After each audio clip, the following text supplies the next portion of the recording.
Good afternoon सगळ्यांना. मी वर्षिता सुभाष पवार. मी 2000 आवाज येतोय?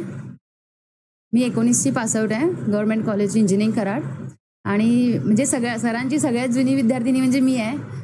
सर इथं येण्याच्या अगोदर जिथं कुठे होते तिथूनपासून मी सरांच्या सोबत आहे. मला ॲक्च्युली म्हणजे गव्हर्नमेंट जॉब पाहिजे होता, पण कोणता हे अजून माझं काही फिक्स नव्हतं. पण जसं म्हणजे माझ्या भावाने माझ्यासाठी गेट ओपन करून दिले की मी कोणता क्लास घ्यायचा आहे किंवा कुठं जायचं आहे. तर दादानं जसं गेटमध्ये सोडलंय, माझा मोठा भाऊ, तिच्या पुढं जे आत्ता मी या स्टेजवर आहे ते सगळे म्हणजे या सरांच्यामुळे आहे.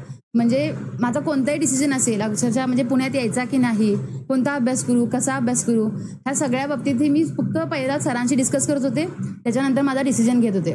त्यामुळे सर खूप थँक्यू की तुमच्यामुळे मी इथंपर्यंत आले.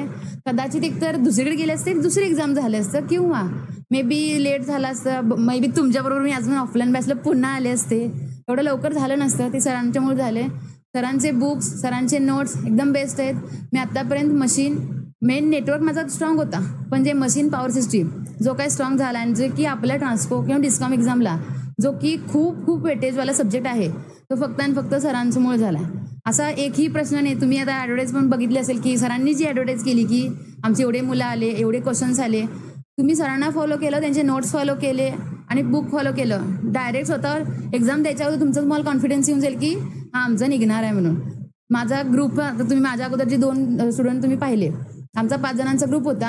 आमचं डिस्कशन इतकं चांगलं होत होतं आणि मला पण आनंद होतो की मी आत्तापर्यंत कधीही ग्रुप डिस्कशन वगैरे केलेलं नाही आहे. इथं मला माझी ओळखमध्ये एक मैत्रीण आहे. मी अगोदर दुसरीकडे होते, दुसऱ्या एक्झामसाठी होते, पण माझं असं कधी क्लासमध्ये कॉन्टॅक्ट वगैरे यायचं नाही. पण माझा ग्रुप एक असा होता की म्हणजे त्यांनी मला फक्त पहिल्यांदा म्हणलं होतं की एकदा ग्रुप डिस्कशन करून बघ, नंतर आवडतं तू कर, नाही तर काय कंपल्सरी नाही आहे. पण तो इतका छान झाला की म्हणजे मी ESEचे क्वेश्चन्स पहिला घाबरून करत नव्हते, त्यांच्यामुळे मी ESEचे क्वेश्चन्स केलेले आहेत.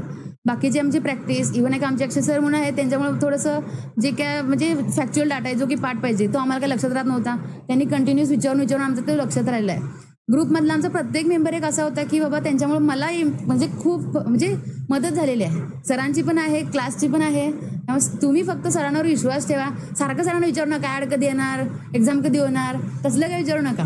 कारण की तुमची ॲड येण्याच्या अगोदर तुमचा सगळा अभ्यास झालेला पाहिजे. आणि आमचे तसंच होतं. आता एक्झाम डेट आली म्हणजे की आमची 2nd, 3rd रिव्हिजन चालू होत्या आणि रिव्हिजन तुमचे महत्त्वाचे आहे. त्यामुळे आम्ही इथे आहे, तुम्ही पण तेच करा. नुसतं ॲड येईल 2 वर्षात, आम्ही सुद्धा 1.5-2 वर्ष वगैरे ॲड वाट बघत बसलेलो आहे. तुम्ही अभ्यास करा. ॲड आली की तुमची रिव्हिजन चालू पाहिजे. रिव्हिजन चालू पाहिजे म्हणजे क्वेश्चन्स वगैरे सगळे चालू. सर तुम्हाला त्यावेळी गाईडलाईन्स देतील की तुम्ही काय प्रॅक्टिस करायचे, कुठले क्वेश्चन्स करायचे. पण निदान आता जे पहिल्या दिवसापासून तुम्ही अभ्यास करताय तो एकदम असं चालू करा की बाबा हां तुम्हाला असं वाटलं पाहिजे की तुम्ही स्वतःला एक टार्गेट द्या. एका महिन्यात माझी एक्झाम आहे, नेक्स्ट महिन्यात जोपर्यंत येत नाही तोपर्यंत तुम्ही सांगायचं की 1 महिन्यात एक्झाम आहे आणि मी अभ्यास करणार आहे. तसं तुम्ही टार्गेट करा, सिलेबस कंप्लीट करा. म्हणजे सर करून घेतील, फक्त सरांबरोबर राहा. आणि सर थँक्यू की म्हणजे मला माहीत नव्हतं की आज इथे असं बोलायचं वगैरे आहे. आम्ही आज जरा वेगळ्या कारणासाठी आलो होतो आणि म्हणजे मला वाटतं या प्लॅटफॉर्मवरती सरांनी असं नाव घेतलंय, पण मी पहिल्यांदा आली आहे. त्यामुळे थँक्यू सर.